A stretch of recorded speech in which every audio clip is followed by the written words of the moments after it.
guys, it's Cece, and today I'm going to be doing a spoilery discussion video. The book that I'm going to be spoiling in its entirety for this discussion is going to be Ready Player One by Ernest Cline.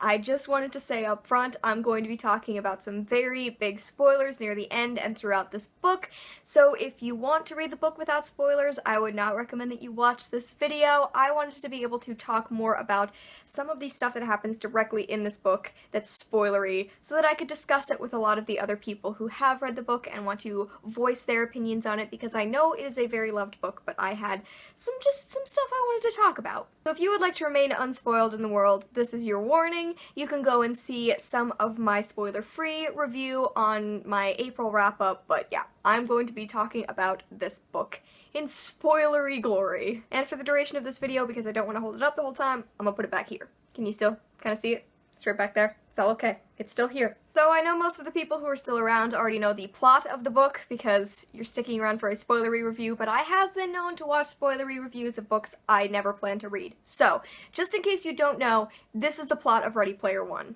Ready Player One takes place in 2044 in a world that has been ravaged by climate stuff, and everything's just kind of falling apart, and so most of the people in 24 live a great majority of their lives in this online game that's a virtual reality game called Oasis. The creator of Oasis died recently, and in his will, instead of leaving his immense fortune to someone in particular, he left a clue, and whoever solves the clue and goes on this huge adventure and finds all these scavengery pieces within the game Oasis wins his empire. So a whole lot of people are trying to figure out this clue, and the main character, Wade, is one of the people who is trying to actively solve this mystery, and the creator of the game Oasis was a guy who grew up in the 80s, and he's obsessed with 80s culture, so most of the clues and most of the things that he has to solve are around 80s culture. Okay, that is the spoiler-free description of this book, and now we're going to talk about all the spoilery stuff. So one of the first things I wanted to talk about is a negative. I have a couple of negatives and a couple positives, but one of the first things I wanted to talk about is a negative, and that is I felt like this book had a lot of references that were just there to impress people with the amount of knowledge the writer had. Like, don't get me wrong, I don't know a lot about video games, especially not older video games, so I appreciated some of the explanations on those games, but a lot of the other times, all of the references just felt like, guess what? I knew every band, movie, anything in the 80s, and I'm gonna tell you all about it. Like, I do know a lot of stuff from the 80s. I just felt like the author was attempting to impress me, and he didn't impress me, he kind of annoyed me. The one that I specifically remember that I was like, really, is, it wasn't even an 80s reference. There had been all of these other references throughout that hadn't been explained that I was like, sure, I vaguely know what that's from, I think that that's from this movie, and then there was a portion where the characters all go to, Ogden Morrow's house. Is that his name? Yeah. And one of the characters says it looks like Rivendell, and instead of just assuming that everyone there knows what Lord of the Rings is, they go, Rivendell? From Lord of the Rings? Like, with all of the stuff that was left unexplained, the book felt it had to clarify to me that Rivendell was from Lord of the Rings, and I just thought that that was such an interesting way to do that. I don't know. Overall, I just felt like the references were fun, but it got really reference heavy at times, to the point that it felt kind of ridiculous and not really there for any purpose but to impress me, which it didn't. Some of the more positive stuff I wanted to talk about. This book made me want to rewatch a ton of movies and listen to a ton of music that, I mean, the movies I haven't watched in a while, the music it's just has kind of faded from my iPod over time, but it just made me want to re-listen to some music, and it made me want to rewatch, like, War Games, and it even made me kind of want to rewatch Heathers, even though I'm not, like, super passionate about Heathers. I mean, just all of the old high school movies, I was like, yeah, I want to rewatch all these, like, old 80s high school movies after I read this book, and I just think that overall, like, the soundtrack that was throughout and some of the music that was referenced was just really fun. I would love to have a playlist of all the music that he references in this book so I could listen to it, because there were some really great songs that I was like, oh yeah, I kind of forgot about that song, and I really loved that. The world of Oasis was incredible, and I thought that the way it was built was amazing. I thought it was detailed, everything I ever wanted a place like that to be. Like, it made me want to go there, which I appreciate. When he was describing some of the planet locations that you could go to, like, the fact that he had a ship that was based on Serenity, I was like, that would be amazing. And that there were planets from, like, the Star Wars movies and planets that look like Lord of the Rings stuff. I was all about those things, and I was like, I 100% want to go to there. And honestly, I think my favorite trick that was pulled throughout the whole book was definitely when Wade figures out that he has to get inside the Sixers, like, databases, and he has to figure out how to hack into their computers. So he gets himself locked up. That whole section was so interesting to me because I knew he had a plan, but that was the point when I felt like the most was at stake and I wasn't quite sure what was going to happen. I assumed he was going to get out, but I just thought it was really smart, and the way it was written was really interesting, and that was probably my favorite portion of the entire hunt. I just really appreciated that element of it. It showed how smart Wade was and how much he was willing to risk, and I just kind of appreciated that. Alright, I've rambled on long enough.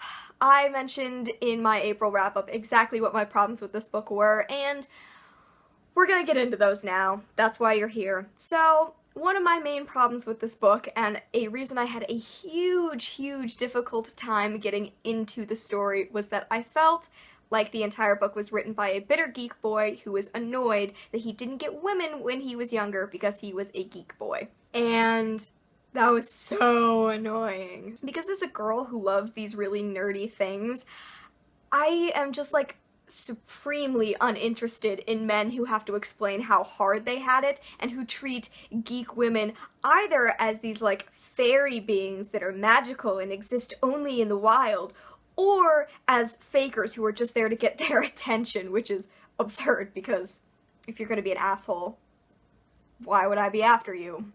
But it just, the whole book gave me that vibe. Some of the stuff that Wade said regarding women throughout the book made me really grumpy. I was like, this book takes place in 2044, and there's still like one really impressive female video gamer, and that's it. I know that there's more than one, but I'll get to that in a second. I was just infuriated by the fact that this was supposed to take place so far in the future, and we still haven't moved forward at all in regards to women being accepted into the video game community. Like, I'm not a part of the video game community, but I have a lot of female friends who are, and who've dealt with a lot of shit being thrown their way because of it, and so it's just kind of infuriating to me that this guy couldn't envision a world where we've moved forward at all. The thing that gave me the most kind of like bitter geek boy vibes was the flashback portion where we got to learn more about Halliday and Ogden's pasts and how they became friends, how they created the industry.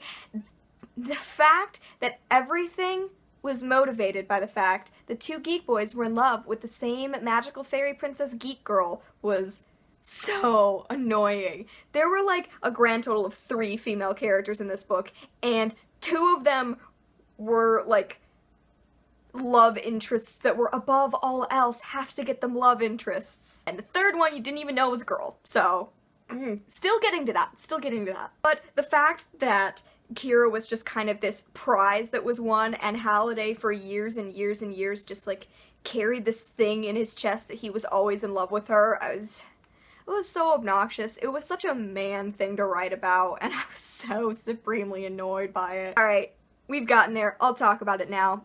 H. So, here's my thing with H and this is really why I felt I needed to make this video, because I need to talk about my feelings regarding H. So as we find out at the end of Ready Player One, H is not a white man. Instead, she is a lesbian black woman. And that was very exciting to me, and then it was very confusing to me, because I can't count representation if it's a spoiler. That's just kind of not how representation works. If it's a plot twist, it's like, that's great, but it doesn't count. And what was even more infuriating was that I could understand the way that Ernest Cline was going about it, because he was saying that H had decided to take on this role as a way to gain privilege in a world where it becomes possible to create your own privilege. And that was a really interesting topic. And so then I was leaning back more towards, well, does it count as representation? Because it's someone subverting the way that we think about privilege and making it their own. And that was great. And then the end happened. And then Wade continued to refer to H as he because that was the avatar that was in the game. And so we got about one chapter of acknowledging that one of the main characters of this book was a lesbian black woman. We got one chapter and then it went back to he, and that was it. That is what bugged me about this book. I love that one of the best gamers in the world in 2044 is a black lesbian woman, and we didn't even get to talk about it. We didn't get to examine that. We didn't get to see the world that she lived in, how she was raised, and she was about 1,000 times more interesting than another geeky white boy who gets to win a girl at the end of the book, basically. Plot twists aren't representation, no matter how Ernest Cline tried to explain that. It just doesn't count. And a character that interesting, and a character that is finally representing maybe a world that could move forward, the fact that she got one chapter and then was reverted back to he so that Wade could take the spotlight and then win the girl, it's just pointless. It just makes the book feel like an inaccurate representation of what I wanted the future to look like and what I wanted the future of gaming to look like. So those are my problems with H. I don't really know how to go about talking about Artemis. I thought that she was an interesting character, but I also feel like sometimes Wade was a bit condescending towards her, like when he first met her and his name is Percival and she's like, oh, Percival, like the Knights of the Round Table, and he was like, oh yeah, usually I have to explain that. Do you? Do you really need to explain it all that often? Why are you giving her a pat on the back for understanding your reference when the whole point of your scavenger hunt that she's incredibly good at is understanding references? I just felt like Artemis was treated as a prize to be won, and that she couldn't be validated in her own appearance until a man told her it was okay, and so that really bothered me as well. I started this by saying I didn't know how to talk about Artemis, but there you go. I actually do know how to talk about her, and those are my problems with Artemis as well, because those are the two living female characters. Every other female character is dead, which means she was either a villain in the case of Wade's aunt, or she was purely a love interest in the case of Kira. The way that I was finally able to get myself to appreciate this book was only when I was able to pull myself away from thinking about how women and men and gender and sexuality was handled in this book, and was just able to go, okay, appreciate it as an adventure and think about it later.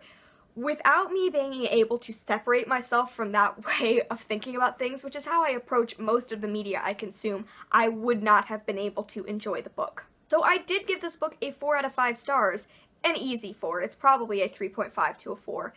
Was because I was able to pull myself out of that mindset. But as soon as I go back into it, I have so many issues and problems with the way that this book was written. If you guys have lots and lots of thoughts about Ready Player One, please share them below. I know that this is a very well-loved book here on BookTube, and I totally can see why. It is a fantastic adventure story. It's fun. There are so many mysteries and twists and turns, and that's great. But I also think it's important to acknowledge the fact that there were some definite issues with the book, especially in regards to female representation, which is something that, again, I always think about when I'm reading a book, especially one that's written by a man. So if you have a lot of thoughts about this, please leave them below and talk to me more about them. As I said, I'm still not sure where I stand on H, and that's why I want to hear more thoughts about H. So let me know all of your thoughts below. Thank you guys so much for watching. I hope that you enjoyed the spoilery discussion. It just felt like something I wanted to talk about for, at present, 19 minutes and 10 seconds, which will hopefully be edited down. Thank you for watching if you watched all the way through, and thank you for sharing your thoughts if you do, and I will see you in another video very soon. Bye!